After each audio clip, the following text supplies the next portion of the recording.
오늘은 이제 대강절 네 번째 주간이고요. 다음 주일은 성탄절입니다. 마태복음에서 요한복음까지 예수님의 탄생 기사를 마태복음과 누가복음이 가장 역사적인 사실로 잘 기록하고 있습니다. 그런데 예수님이 탄생 이야기에서 등장하는 사람 중에 성탄을 잘 준비한 사람들이 있습니다. 오늘 제가 말씀드릴 동방박사나 목자들입니다. 목자들은 누가복음에 기록되어 있죠. 성탄을 준비하지 못한 사람은 헤롯과 그리고 제사장과 서기 같은 종교인들이 있었습니다. 우리가 모든 삶에도 그렇습니다. 똑같은 역사적 사실 앞에서 해석이 각각 다를 수가 있습니다. 똑같은 사람을 만나고도 똑같은 일을 겪어도 해석은 각각 다르고 또 그것에 대한 자기 태도는 각각 다른 경우들이 많이 있죠. 저는 우리 역사를 이렇게 생각하는 시간을 좀 갖는데요. 1592년에 우리나라 참 최고의 치욕인 임진왜란이 일어났습니다. 왜구라고 우리는 늘 그렇게 붙여요. 역사에서 왜구. 그러니까 저쪽 남쪽의 섬에 있는 오랑캐들이라 그럽니다. 예, 오랑캐. 그러는데 그 임진왜란이 일어나기 전에 조선에서 사신을 일본에 이렇게 보냈습니다. 이전에는 다 우리가 조공을 받았어요. 일본으로부터 조공을 이렇게 받는 그런 우위적 나라에 있었죠. 그러는데 사신을 보냈는데 그 보낸 사신들이 돌아와서 똑같은 일본의 상황을 보고 보고를 했는데 일본은 지금 형편이 없기 때문에 우리 조선을 침공할 그런 힘도 그런 준비도 아직 안 하고 있습니다. 그러니까 일본이 이 왜구가 우리를 침공할 것을 걱정할 필요가 없습니다. 그런 보고를 한 무리들이 있었습니다. 또 한 무리들은요, 지금 일본은 우리 조선을 침공하려고 만반의 준비를 갖추어 있기 때문에 우리가 대비를 해야 됩니다. 그게 바로 율곡이의 10만 양병설이라는 게 거기서 나온 거예요. 그런데 당시 조선에 있는 선조와 같은 어리석은 왕은 분별을 잘 못해요. 이게 분별하는 게 참 중요합니다. 시대와 삶과 가정과 자기 삶을 잘 분별하는 게 중요합니다. 그런데 그 분별을 못하고 그리고는 유비무환을 하지 못해서 임진왜란이 우리가 1590년에 일어나서 그래서 왕이 쫓겨다니다가 저 도망다니게 강화도로 도망가고 저 북쪽으로 도망다니고 그렇게 도망을 다니는 거야. 그러다가 우리 한반도가 완전히 일제에 의해서 일본에 의해서 초토화가 된 게 임진왜란입니다. 임진왜란인데 그래서 뭐 도공들이 다 붙잡혀 가갖고 거기서 이제 도공 이야기도 우리가 있잖아요. 또 뿐만 아니라 참 너무 얘기하고 싶지를 않은 거예요. 그 눈을 뽑아가지고 거기 가갖고 무덤을 만들어 놓은 걸 지금 이제 펴트려 놓는 거예요. 생사람을 눈을 뽑아가지고 하는 거 이게요. 어마어마한 일입니다. 역사를 우리가 기억해야 역사의 교훈을 받지 역사를 기억하지 못하면 이렇게 역사의 교훈을 잊지 못하는 어리석은 사람이 되는 거죠. 그리고는 1636년에 병자호란이 일어나는데 이게 청나라 오랑캐가 와갖고 우리나라를 완전히 또 점령한 거예요. 그리고는 우리 소위 말하면 조선은 다시 일어날 수 없는 세종의 후손이라 할 수 없을 정도로 완전히 몰락하게 된 거예요. 그래서 노론, 소론이니 뭐 남인이니 북인이니 하는 소위 당포 싸움을 하다가 결국은 우리가 일본의 강점, 일제, 소위 36년이라고 그러는데 사실은 한 50년 됩니다. 우리 1910년부터 45년이라고 그래서 36년 그러는데요. 실제로는 1895년 6년서부터 강화도 조약부터 일제의 지배 아래 사실 갔다 해도 과언이 아닐 정도입니다. 36년이 아니고 적어도 50년 이상은 우리가 일본의 지배를 받은 거예요. 그러다 보니까 저는 계단이라는 말을 배우기 전에 가이당을 먼저 배웠어요. 우리 어머니가 가이당 그래가지고. 나는 가이당이 그게 우리말인 줄 알았다니까요. 계단인데 가이당 그걸 배운 거예요. 우리 어머니 일본식이니까. 그럴 정도로 우리가 그렇게 된 겁니다. 그때 6.25 났죠. 가난 중에 이렇게 지나가게 되죠. 그러니까 어떤 역사적 현상을요, 우리가 어떻게 보고 그걸 어떻게 해석하고 그걸 통해서 우리가 교훈을 얻고 어떤 태도를 갖느냐가 우리 인생에 아주 중요한 일입니다. 중요한 일입니다. 예수님이 태어나셨는데요. 똑같은 역사적 현상, 이 사실 앞에 동방 박사나 목자들은요, 너무 기뻐해갖고 경배했지만 헤롯은 예수 그리스도를 낳은 게 그렇게 속이 아프고 배가 아프고 그래갖고 결국은 바로 얼마 후에 죽게 됐습니다. 죽게 됐어요. 나쁜 말로는 뒤졌다 이러잖아요. 그게 못된 짓이다 뒤졌다 이런. 헤롯이 그렇게 죽은 거야. 난지부터 2살 아이들을요, 당시 베들레헴 이론의 2살 아이들을 잔인하게 죽였던 유아살인의 대명사가 되고요. 한 사람은 경배를 하는데요, 한 사람은 배가 아파갖고 그것 때문에 엄청나게 못된 짓을 하고 그리고 자기도 비참하게 죽게 되고. 이게 바로 어떻게 해석하느냐가 우리 인생에 매우 중요한 일이라는 것입니다. 여러분은 우리가 이렇게 인생에 살면서요, 여러 가지 상황과 현상을 보면서 어떻게 해석하는 프레임을 갖고 계십니까? 저는 예수님의 눈으로, 예수님이 주시는 성경적 사고로 여러분 세상과 현상을 바라보는 그런 안목들을, 그런 분별력을, 그런 태도와 해석 능력을 여러분들이 계속해서 잘 신장해 주시기를 주의 이름으로 바라고 바랍니다. 이게 여러분의 인생에 지금 흙탕물에 있는 게 문제가 아닙니다. 지금 가난한 게 문제가 아닙니다. 가방끈이 적은 게 문제가 아닙니다. 그건 아무 문제가 아닙니다. 지금 내 인생의 삶에 어떻게 내 인생을 보느냐, 오늘 현상을 어떻게 보느냐, 우리 아이들을 내가 어떻게 봐야 될 것인가, 우리 아이들과 내가 삶을 어떻게 봐야 될 것인가, 이 해석이 결국은 앞으로의 미래를 결정하는 것입니다. 대부분 역사에 중요한 의미와 가치를 남긴 사람들은요, 바로 자기 삶을 냉철하게 보고 그것을 통해서 상당한 교훈을 얻고 자기 삶에 소위 말하면 새로운 혁신을 이뤄놓은 사람들은요, 새로운 발명가가 되든지 역사적인 의미와 가치 있는 일을 다 만들어 놓은 사람들이 그런 사람입니다. 그런 사람. 자, 그러면은 이 동방 박사가 우리에게 주는 몇 가지 교훈을 오늘 말씀드리려고요. 먼저 첫 번째로는요, 이 동방 박사들은요, 진리를 찾는 자였습니다. 한번 답사. 진리를 찾는 자. 본문에 보면요, 동방으로부터 그랬습니다. 1절에 동방으로부터. 그들의 사회적 지위는 뭔가 박사 그랬습니다. 그러니까 동방 박사 이렇게 해서 우리가 어릴 때부터 동방 박사 그런 겁니다. 그럼 이 동방이 어디인가 하면요, 오늘날 이란과 이라크에 해당하는 지역입니다. 오리엔탈이라는 게 그러니까 그쪽에 있는 지역이에요. 그 동방에서 이 사람들이 박사인데 무슨 박사였는가 하면요, 별을 연구하는 박사예요. 옛날에는 점쟁이 같이 점성가라고 그랬고요. 이게 이제 발전돼 갖고 오늘날 천문학이 된 겁니다. 어스트로노밀로지라고 하는 이 천문학이 발전된 거예요. 이게 별들을 연구하는 거예요. 그게 별들을 연구하는 게 뭔가 하면요, 이 별을 연구함으로써 국가와 나라의 미래를 결정하는 거예요. 이 사람들은 말하자면 청와대 참모입니다, 이게. 그래서 별들을 통해서 국가와 그리고 한 집단의 미래의 운명을 이렇게 왕에게 조언해주는 아주 훌륭한 청와대 아주 정책 자문관 같은 사람들입니다. 이 소위 말하는 이 박사들이요. 그런데 이 박사들이 별을 연구를 계속 해는 거예요. 어떻게 저게 낙후된 저 동쪽 동네 저쪽에 이쪽에 말이지 동에 무슨 별이 이렇게 나와? 저게 별이 나오지 않는데 저게 별 별로 없는 동네에 무슨 별이 나와? 이런 겁니다. 저게 별 별로 없는 동네에 저 별이 나온가? 이 별은 시대를 변화시키고 시대를 바꿀 수 있는 새로운 인물의 출현을 상징하는 그 별인 거예요. 근데 이 별이 도무지 거기서 나올 별이 아닌데 저 별이 나오니까 계속해서 하던 중에 저것은 시대를 변화시킬 새로운 인물이 나오는 저 별이야. 그리고는 황금과 유황과 모략을 가지고 당시 무슨 고속도로가 있습니까? 뭐 승용차가 있겠습니까? 낙타에다가 그리고는 긴 날 행진을 이렇게 가는 거예요. 가는 겁니다. 그 별 따라가는 인생이에요. 제가 구름 따라가는 인생 여러분 기억나십니까? 기억나시면 끄떡. 예. 구름 따라가는 인생인데 이 동방박사들이 별 따라가는 거야. 별 따라가는 거야. 당시 별은 뭘 의미하는가? 하나님께서 예비하신 특별한 계시의 별이 바로 이 별인 거야. 그런데 마리아와 요셉을 보면요, 정말 이 시대에 어떻게 이런 사람들이 있을까 생각하는 거야. 자기 아내가 불량했는데요, 가만히 숨기려고 하는 거야. 또 마리아는요, 한 번도 남편과 함께 잠을 자본 적이 없는데 임신하게 돼갖고 이게 큰 탈난 거야.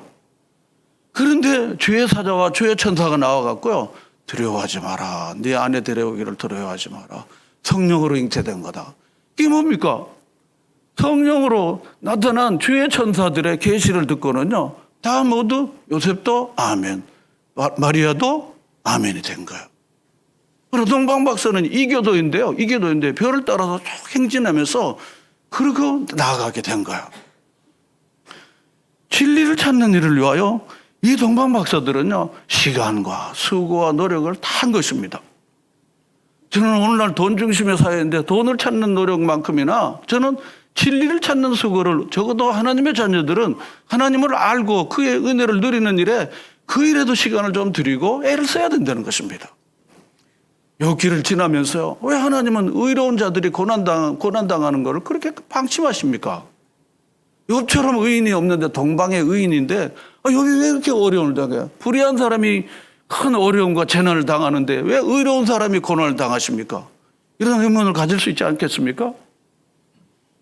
하나님은 계속해서 기도를 응답해 준다고 그랬는데 내 기도는 언제부터 기도했는데 왜 응답을 안 했습니까? 하나님 도대체 주무십니까? 졸지 않는다고 목사님은 설교를 했는데 내 조는 거 아닙니까 그거? 나에게는 적어도 하나님은 졸거나 안 계시는 거 아닙니까?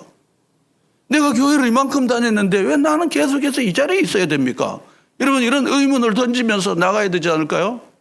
그냥 밥이나 먹고 교회만 다니면 그러면 되는 겁니까? 그냥 밥 먹고 그냥 이렇게 굶지 않고 이렇게 밥이나 먹고 살면 그게 되는 겁니까? 우리가 무슨 동물입니까? 1차원적인 욕구의 종입니까? 여러분 진리에 대해 끊임없이 탐구하고 추구하고 나가는 그런 마음들을 여러분들이 가지시고 이 동방박사들처럼 계속해서 하나님 도대체 누구야? 예수님은 도대체 성령님은 누구셔? 이 성경에 이렇게 모순이 많다고 그러는데 내가 읽어봐도 여기는 숫자가 이렇고 여기는 숫자가 이러는데 도대체 성경에 오류가 없다 그러는데 성경에 왜 오류가 이렇게 있어? 이 숫자가 이렇게 달라 이거요? 어떤 건 아버지라 그러는데 어떤 건 할아버지라 그러니까 성경은 족보도 잘 몰라? 여러분 탐구하는 마음으로 성경을 잘 보시고 교회 엊그저께 나온 것도 아닌데 더불어가 하면 아니지 않습니까? 그렇잖아요? 알지도 모른지도 모르고 목사를 기쁘게 하려고 목사가 좋아하니까 그냥 아멘 해주는 게 아니지 않습니까? 이런 하나님의 말씀과 하나님이 행하셨던 놀라운 일과 새로운 세계에 대한 끊임없는 추구하는 이런 진리에 대한 목마름으로 바울은 베레아 사람들을 굉장히 높이 쳤어요. 왜 베레아 사람을 높이 쳤는 거예요? 베레아 사람들은 데살로니가 사람 같지 않아서 성경을 날마다 상고하여 말씀이 그러한가 하여 성경을 매일 상고했다는 거예요. 성경을 매일 상고한 거예요. 그러니까 이 사람들은 성경이 그렇냐? 이게 맞냐? 틀리냐? 이게 옳냐? 그러냐? 이게 오늘날 우리에게 적합하냐? 적합하지 않느냐를 그냥 숙고한 거예요. 그러고 나서 이 사람들은 열린 마음으로 성경을 잘 보게 됐다고. 바울은 바로 사도행전 17장 11절 그 말씀을 하는 거예요. 세상은 그런 겁니다. 여러분 덮어놓고 아멘이십니까? 아니면 아무것도 모른 채 교회 다니는 연수만 많고 그냥 무조건 아멘이고 교회만 가면 되는 것입니까? 여러분 저는 그렇게 생각하지 않습니다. 여러분 하나님 말씀을 죄하로 묵상하고 그것이 뭔지 의미를 제대로 알고 그리고 소망에 관한 이유를 묻는 자들에게 내가 만난 하나님, 내가 경험했던 하나님, 내가 누렸던 하나님, 내가 맛보아 알았던 하나님을 여러분이 정말 삶으로 입으로 증거할 수 있는 여러분 온전한 증인으로 여러분들이 세워지시기를 주의 이름으로 축원합니다. 여기는 아멘 해야 돼요. 이런 건 아멘 해야지 되잖아요. 난 몰라. 우리 목사님한테 물어봐야 돼. 그거 언제서부터 그렇게 처음 오면 난 잘 몰라. 교회 처음 갔기 때문에 그렇죠. 그렇지만 1년, 2년, 3년, 4년, 5년, 6년, 7년, 10년, 20년 됐는데 아니죠. 그건 아니죠. 진리를 찾아간 겁니다. 니고데모는 보십시오. 유대인의 간원이에요. 행정과 입법을 다 했던 간원이었지만요. 낮에 가려니까 약간 창피하니까 밤에 예수님께 찾아갔어요. 진리에 대한 목마름이 있으니까. 선생이요, 선생이요. 선생은 하늘로부터 온 것 같은데 선생이요, 선생이요 그런 거야. 너는 유대인의 선생으로 이것도 모르냐고. 내 책망을 들으면서요. 우리가 성령으로 거듭나지 않으면 하나님 나라 볼 자 없다.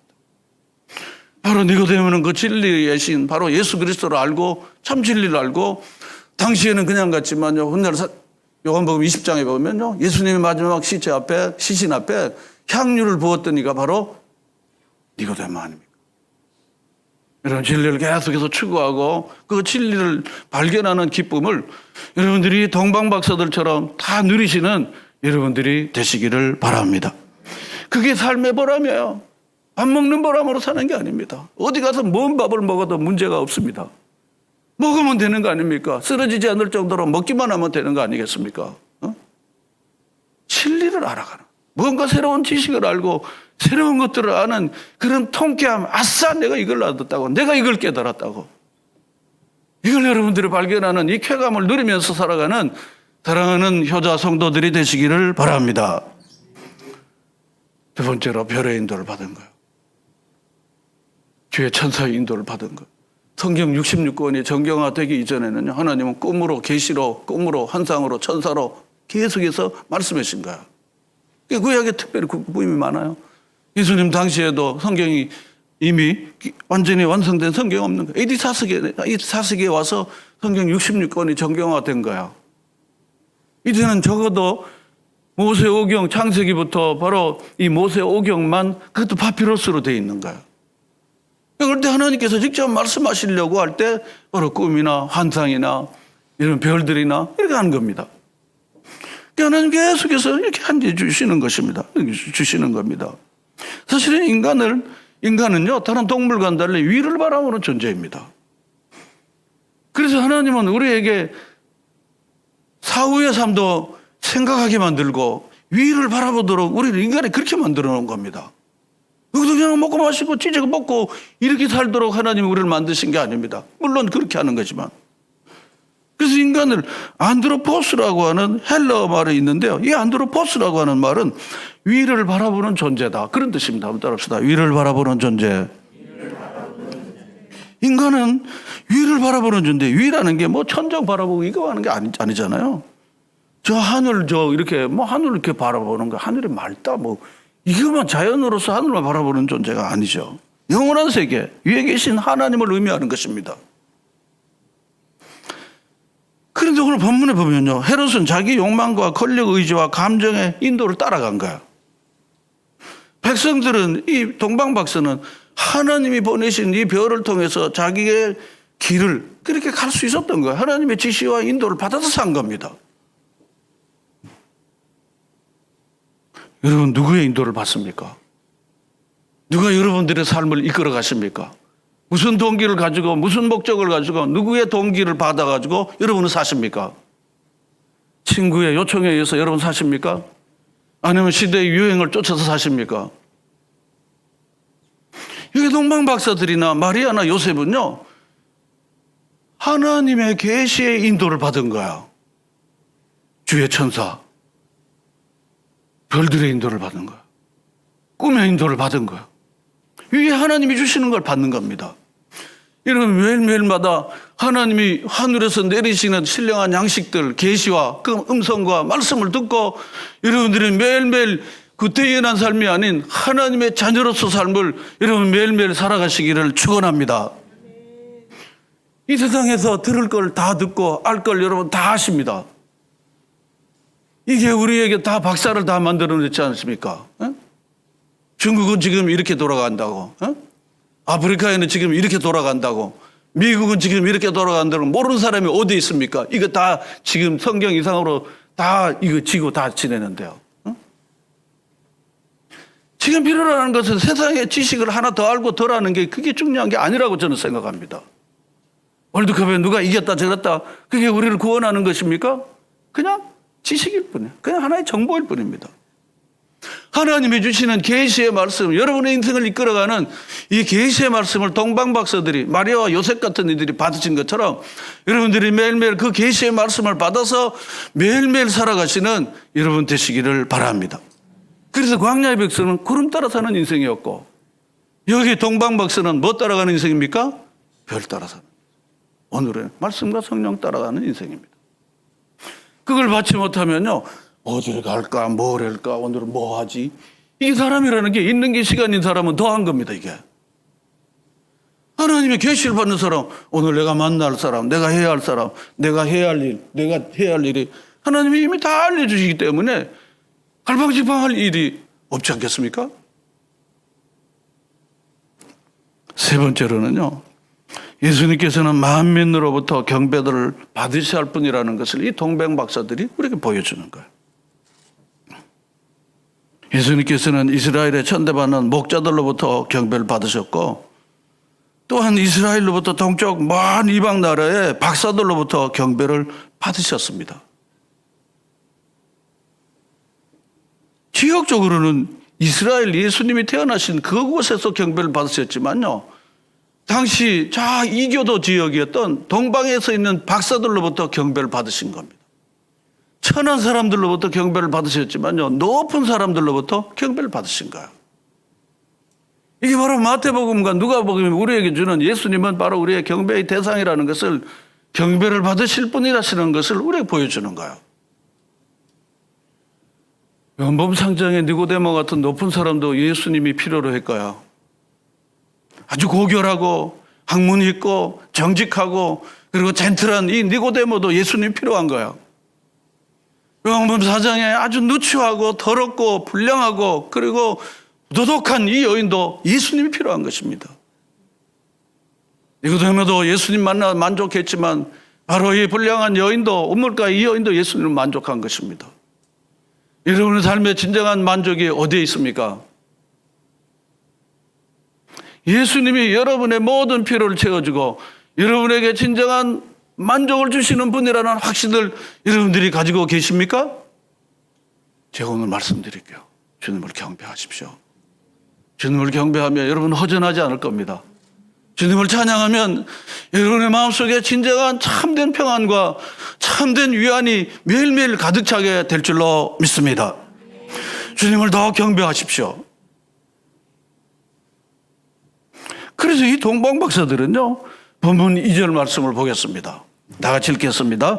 유대인의 왕으로 나신 이가 어디 계시냐? 우리가 동방에서 그의 벌을 보고 그에게 뭐 하러 왔느라고요? 경배하러 간 거예요. 이 교도가요, 시대를 바꿀 수 있는 한 인물을 저 하늘에서 보내는데 그분을 우리가 경배하러 왔다는 거예요. 이 교도야. 이 교도들이 복음이 전파되지 않았고 아직도 그들은 하나님의 구원을 알지 못하는 이들이 특별한 계시를 통하여 그들이 경배하러 온 거야. 무슨 쇼핑하러 온 게 아닙니다. 무슨 관찰하러 오는 게 아니라 취재하러 온 게 아닙니다. 그런가 해서 구경하러 온 게 아닙니다. 이분은 경배를 받아야 할 뿐이라는 것을 분명히 알았던 겁니다. 그래서 10절에 보면요, 그들이 별을 보고 매우 크게 기뻐하더라. 베들레헴에서 바로 그 별이 정지되어 있는 것을 보고 크게 기뻐한 거야. 아, 이제야 경배할 수 있게 됐구나. 이제야 경배할 수 있구나. 별이 더 이상 움직이지 않는 거예요. 그 베들레헴 그곳이라는 것을 이 별이 안내해 주는 거예요. 왜냐하면 별 따라가니까 구름이 있으면 쓰는 거고 구름이 가면 가는 거고, 이게 광야 백성인 것처럼요, 별이 가면 가고 별이 있으면 쓰는 거예요. 그래서 거기서 보니까 별을 보고는요, 매우 크게 기뻐한 거예요. 기뻐했습니다. 너무 기뻐. 두 번만 기뻐한 게 아니죠. 크게 기뻐하고 막 너무 기뻐한 거야. 왜 그랬습니까? 경배하려고. 여기 와갖고 소문 들어보니까 이분이 괜찮은 사람이니까 내가 빈소 들고 가서는 안 되겠다. 급작스럽게 주머니 뒤져갖고 세종대왕 찾는 게 아니야. 이미 황금과 유황과 모략을요, 이미 이분은 경배를 받으실 만한 분이신 것을 알았기 때문에 그들은 떠날 때 이미 큰 짐이지만 황금, 유황, 모략, 가장 소중한 것들을 미리 준비해 가지고 온 거야. 우리가 잘 아는 동방박사, 황금, 유황, 모략, 어릴 때부터 우리가 많이 들어오고 연극으로 많이 봤잖아요. 소중한 거야. 값어치 있는 거야. 바로 이분은 이 시대를 바꿔야 할 뿐이고, 그리고 시대를 새롭게 변화시킬, 시대를 이끌어갈 분이 오셨는데 내가 하찮은 걸로 그분에게 드릴 수가 없어. 그런 거 아닙니까? 그래서 황금, 유황, 모략을 준비한 겁니다. 그리고는 본문 11절에 가보면요, 집에 들어가 그랬습니다. 집에. 누가복음에 따르면 집이 아니에요. 말구예요. 말구요. 말구예요. 예수님 말구에서 태어났으니까. 그리고는 아기와 그의 어머니 마리아가 함께 있는 것을 보고 어떻게 아기께 경배했습니까? 어떻게 경배했어요? 엎드려 절하세, 엎드려 절하세. 여기서 나온 거야. 엎드려 절. 여러분, 엎드리는 게 뭡니까? 전적인 항복이 아닙니까? 전적인 순종이 아닙니까? 그냥 이렇게 던져주고 가는 게 아니에요. 그냥 이렇게 하는 게 아니야.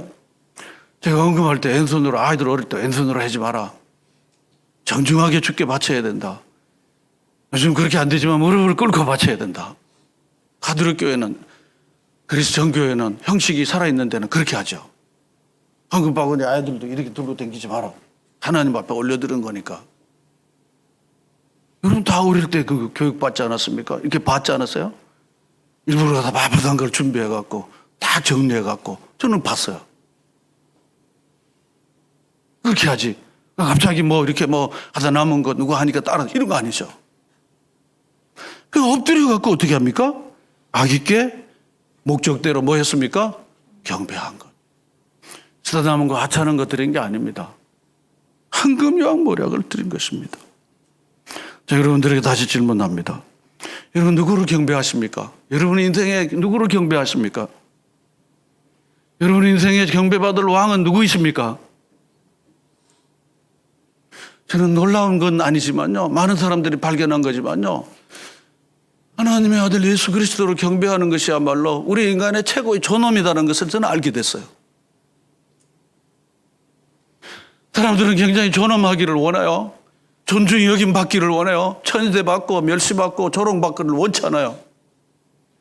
근데 저는 한 가지 발견하고 깨달은 게 있어요. 여러분 주님을 계속해서 경배하고 마음과 뜻을 다하고 소중한 것들을 가지고 주님을 경배하시면 여러분과 저의 삶에 굉장히 존엄함이 일어난다는 사실을 꼭 기억하시고 나아가시기를 바랍니다. 오늘 역사는요, 주님을 경배하는 사람들이 이 역사에 선한 일을 계속하는 거예요. 주님을 경배하지 못하는 사람들이요, 계속 말썽을 일으키고 그리고 계속해서 역사의 어둠을 점점 확장시키고 있습니다. 여러분 우리 한반도만 봐도 그렇지 않습니까? 신앙적인 안목으로 우리 역사를 보면요, 저 북녘땅은요 주님을 경배하지 않습니다. 그리고 주님을 예배하거나 경배하지 않습니다. 저렇게 자원이 많고 저렇게 풍요롭고 저희 작은 뭐 이북분이신데요 얼마나 부지런하고요. 그러고는 여기를 내려와서 하는 게 여기는 너무너무 지저분하다는 거, 너무 가난하고 형편이 없다는 거예요. 저 함경도에서 오셨는데요. 저희 동네 어릴 때에도 이북에서 오시는 분이요 얼마나 부지런하고 기술이 좋은지 몰라요. 그 적어도 일제시대만 해도 이 남쪽은요 정말로 형편이 너무 없었어요. 통계도 그렇게 나옵니다. 저 북쪽이 우리나라 산업과 모든 게 다 인재는 다 저기서 나온 거예요. 그래서 오직 하면 조선시대에도 저 함경도 이 사람들을 인재로 고용하지 않는 금지법을 만든 거예요. 그래 딸리니까. 그럼 오늘은 어떻습니까? 오늘 북쪽은 어떻습니까? 하나님을 경배하지 않아요. 예수님을 경배하지 않아요. 김일성과 김정일과 그리고 김정은을 경배하는 바로 이런 인간의 왕국이 된 거예요. 김스 레짐이 된 거예요, 이게. 그들의 삶의 모습이 어떠한 것입니까? 너무 여실히 보여주는 거 아닙니까? 우리나라의 가난하고 핍절된 이 땅에 예수님을 경배한 거예요. 그냥 삼천의 방방곡곡에 성을 경배하고 주님을 높이고 찬양하는 일이 얼마나 있는지 몰라요. 여러분 잘 이해가 되시지 않습니까? 세계 많은 나라들은요 주님을 경배하는 사람들이 역사에 새로운 일을 만들어내는 거예요. 러시아가 저렇게 말썽꾸러기는 뭡니까 저게? 주님을 경배하지 않아요. 푸틴 자기가 주님의 자리를 대신하는 거야, 헤롯처럼요. 정말 주님을 잘 경배하는, 주님만 경배하는 여러분 모두가 되시기를 주의 이름으로 축원합니다. 사단이 광야에서 40일간 금식하신 예수님에게 와서 이렇게 유혹을 한 거예요. 만일 내게 엎드려 경배하면 이 모든 것을 내게 준다 그랬습니다. 돈 너 경배해. 그럼 내가 널 돈 줄 거야. 너 나 경배해. 나 밑에 와서 있어. 그러면 나 너 원하는 거 줄 거야. 사단은 지금도 와서 하나님 대신 주님 대신 세상과 세상의 것들을 경배하도록 우리를 계속해서 꼬시고 우리를 계속해서 유혹하고 갑니다. 주님이 우리에게 보여주신 교훈으로 우리가 생각하면요, 한번 따라합시다. 사탄아 물러가라. 주 너희 하나님을 경배하고 그만 섬기라. 예수님께서 단박에 하신 거예요. 단박에 한 거죠. 사탄아 물러가라 그랬습니다. 사탄아 물러가라. 사탄이 자기에게 경배하면 이 모든 걸 주겠다는 거예요. 오늘날 바로 이 사탄은 계속해서 너 나에게 경배해, 내가 승진시켜줄게. 너 나에게 경배해, 일자리 줄게. 너 나에게 경배해, 그럼 내가 뭘 줄게.